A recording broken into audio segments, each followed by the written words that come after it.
Today's lecture, brought to you by Schoology and Screencast-O-Matic, is Scientific Attitude, covering material from Chapter 1, Sections 5, 6, and 7.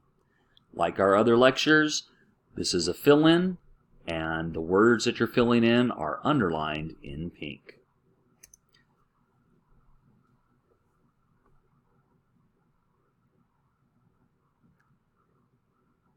So I thought I'd start off with a little cartoon, obviously just to have a little fun here. It's a scientific fact that boys are dumber during football season. Isn't that interesting?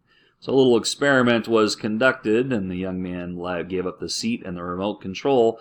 Not a very scientific measure of testing, but it definitely worked. This has to do with knowing your opponent. But let's get on to business. Today, after the lecture, you should be able to define hindsight bias, define overconfidence, critical thinking, scientific method, theory and hypothesis, operational definitions, independent variable, dependent variable, and observer bias. You'll also be able to identify the 5 quote-unquote steps of the scientific method. It should be noted that if you Google search scientific method, you'll get everything from 6 steps, 5 steps, 9 steps. It kind of depends on what field that you're looking in. In our textbook, and looking at the material that we're looking at, there's 5 basic steps. So, why do we want to approach psychology scientifically? Well, because the reality is we think that we're pretty smart. We're not always that smart. Our common sense sometimes will lie to us. We're working against a couple of things. One of them is called hindsight bias, the tendency to believe after learning an outcome that one would have foreseen it. I knew it all along. So the idea is when you have that breakup because Bobby's a jerk and maybe was cheating on you, and you look back and your friend is like, I knew he was no good. Well, the truth is she didn't. It just now is apparent that he is scum, but you have this idea that somehow we knew it all along. We do that all the time. We also are victim to overconfidence. We tend to overestimate the accuracy of one's beliefs and judgment. We think we know. We're sure we know. But it isn't always that case. We think, oh yeah, I could do that. But when we're faced with that situation, not so much. So because we have things like hindsight bias and overconfidence working against us, we don't want to trust our gut. We don't want to trust our instincts. We want to break it down, study it, measure it scientifically so we know what the right answer is. Just ask this stormtrooper. Poor guy.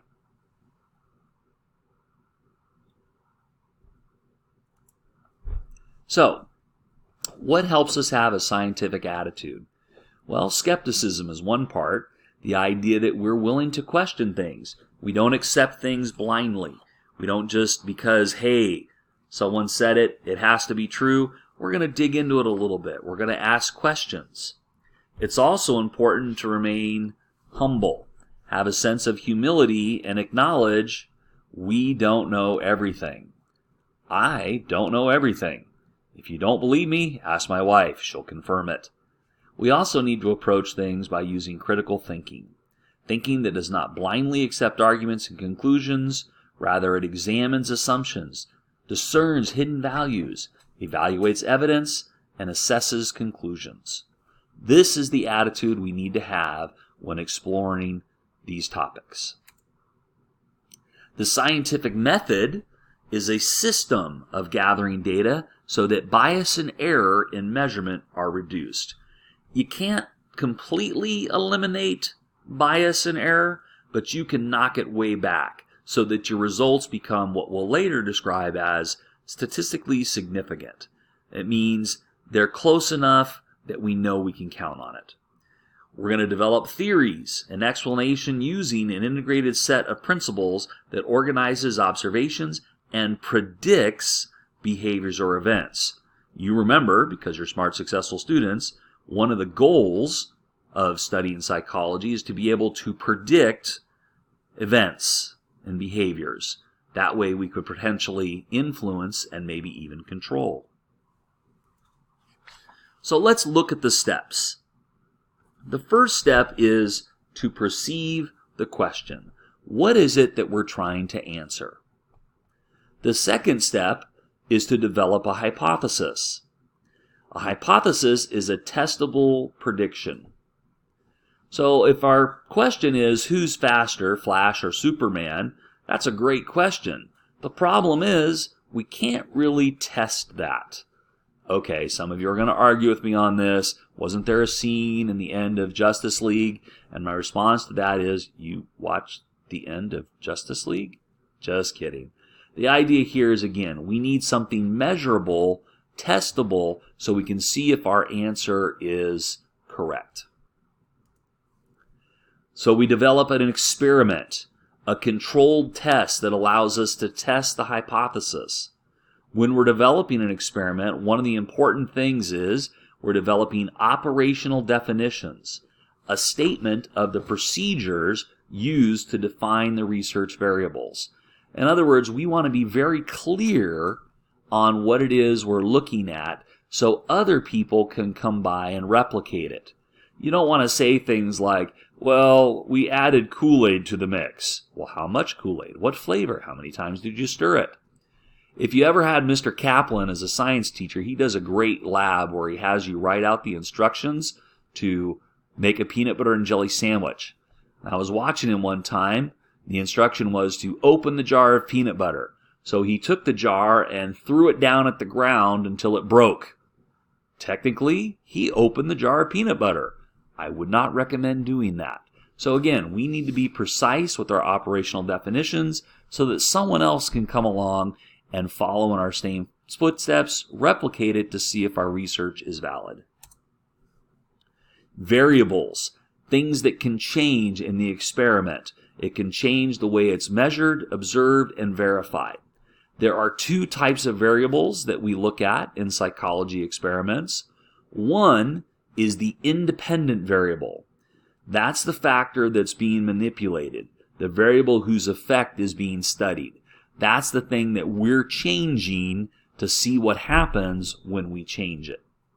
The dependent variable is the outcome factor, the variable that may change in response to the manipulations of the independent variable.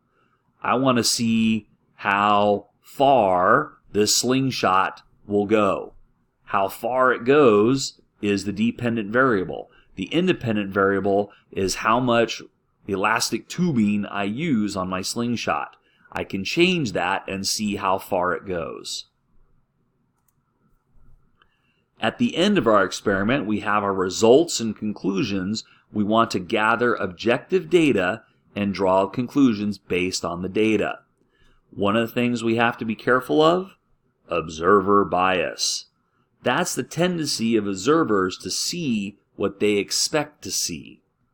Again, I go back to relationships. If you kind of expect that guy over there to be a player, then when you're watching him, if he's going over and talking to people, we're tending to think, oh, yeah, he's trying to be a Mac Daddy. He's being a player. When he may just be asking for help on a psychology homework, because psychology is tougher than we thought it was. Doggone my counselor that suckered me into this class. But again, we're looking for things and we tend to see what we want to see. So how do we avoid that? One of the ways is by using a double-blind study procedure. And that's where neither the participants nor the researchers are aware of who in the experiment and who's in the control group while the experiment is going on. So that way, I can't goof it up as the experimenter, thinking I see results that aren't there because I don't know who's being experimented on and who isn't. Then we need to publish our report so that other people can verify our conclusions, maybe test it themselves, see if they get the same results. When all of that is done, now hopefully we can develop a theory, an explanation using an integrated set of principles that organizes the observations and again predicts behaviors and events. Now I know that's a lot of theory, and so perhaps you're like, oh dude, I don't know what to do. I don't understand any of this. So let's do a little practical work with it. And also helping you prepare for assignment number 1, which is due next week. Yikes. So I need you to pause the video at this point and go ahead and read the text to the right, exploring cause and effect. And then as you read it, see if you can figure out what question are they trying to answer, what in this experiment is the population, what is the independent variable, that's the thing that they change, and what's the dependent variable, the thing they're trying to measure.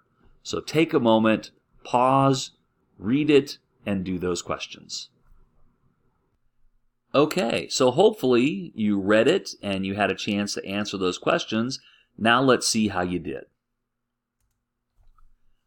In reading this, we find that what they were trying to answer is, does breast milk help infants' intelligence? Does breastfeeding make your kids smarter? The population is 424 hospital preterm infants. So they tested this on 424 kiddos in the hospital. What was the independent variable? The thing that they changed, some babies got breast milk, some babies got formula. That is what the experimenters changed because they wanted to see what the effect was.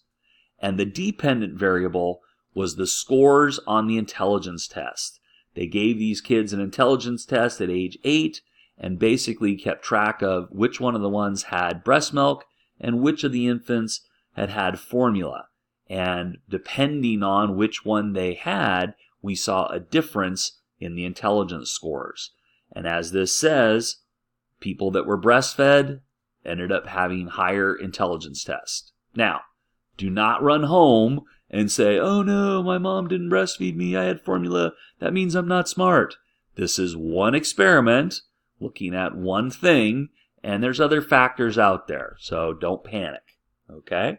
But this is also hopefully a little way to practice to get ready for the assignment that you're working on. So go ahead, and this is the end of the lecture. Put it in your notebook, safe and sound, and then you'll have some time to work on the crash course video, work on the review, or start working on the experiment. Print out perhaps your abstract and look to see if you can find in the abstract what's the question, what's the independent variable, what's the dependent variable.